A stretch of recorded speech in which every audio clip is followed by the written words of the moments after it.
Hello everyone and welcome to another episode of Shingen's Laboratory, where we rock around and find out.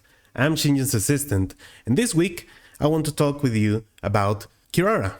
I'm sure you've seen every guide under the sun advising against building her for damage, and if you're anything like me, I'm sure you're left wondering, but why? Doesn't she have like 1000% multiplier on her ult? Well, in this episode, we're going to take a look into her damage potential, her shielding potential, and the trade-offs that comes with them. So let's put Kirara to the test. So let's start by talking about that multiplier.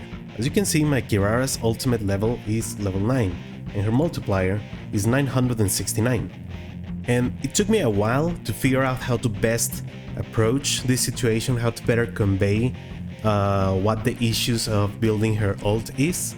And the best thing that I came up with was to compare her with Hu Tao. My Hu Tao's normal attack level is level 10, and her charge attack has a 242 multiplier. As you can see, that's about a fourth of Kirara's multiplier. So that would set up the expectation that Kirara's ultimate would deal around 4 times the damage as Hu Tao's charge attack.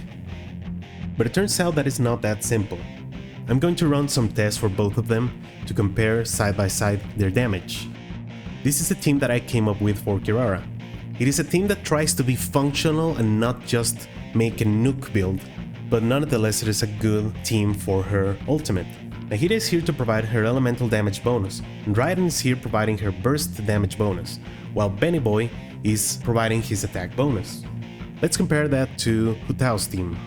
Hu Tao's team is gonna be the standard Zhongli, Hu Tao, Xingxue, and Yelan's team.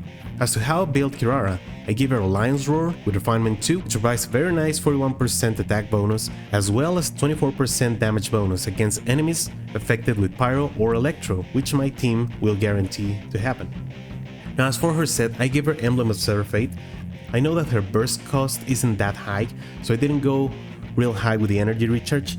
I just gave her enough to provide a meaningful bonus from this set. I also gave her Attack Sense. Of these combined, she has a 159% crit damage. I gave her, during the test, crit rate bonus food. So don't worry, that's the only bonus she's gonna be getting from food. I just didn't want to be here all day fishing for crits. And all of these combined provides for the following stats. 2900 attack, 452 elemental mastery, 127.5 damage bonus, 159.6 crit damage. Now as for my Hu Tao, I gave her Dragon's Bane, Refinement 5. She has a Crimson of Witch Flames bonus with HP Sands. And she ends up with a pretty healthy 184 crit damage. So my Hu Tao's final stats, taking into account her passives and her team, ends up being 3200 attack, 265 EM, 163.1 damage bonus, and 184 crit damage. Putting them side by side, you can see that their attack values end up being mostly comparable. Her EMs are wildly different, but the results are also very different because of their reactions. We're gonna take a closer look into that later on. Their damage bonus are pretty different, around 40% difference, and their crit damage is around 25% difference. Both of these stats multiply together in the damage formula, so combined they end up being 5.8 multiplier for Kirara and 7.4 multiplier for Hu Tao.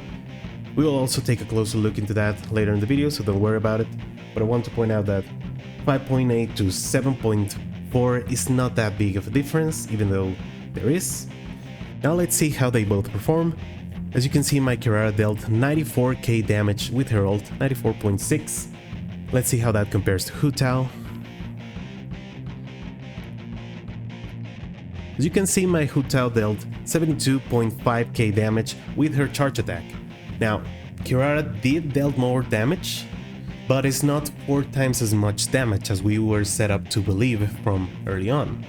So what is happening here? To answer that question, we're going to be taking a quick look into Genshin's damage formula.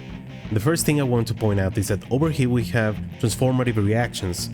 Those do not pertain to Kirara or Hu Tao in this case, so we can just take them off the screen. Now with that out of the way, let's talk about their respective reactions. Kirara is using Quicken, which is an additive reaction. That means that the damage calculated from the reaction ends up being added here before everything else is multiplied. Whereas Hu Tao's reaction is Vaporize. Vaporize is an amplifying reaction, which means that it is a multiplier.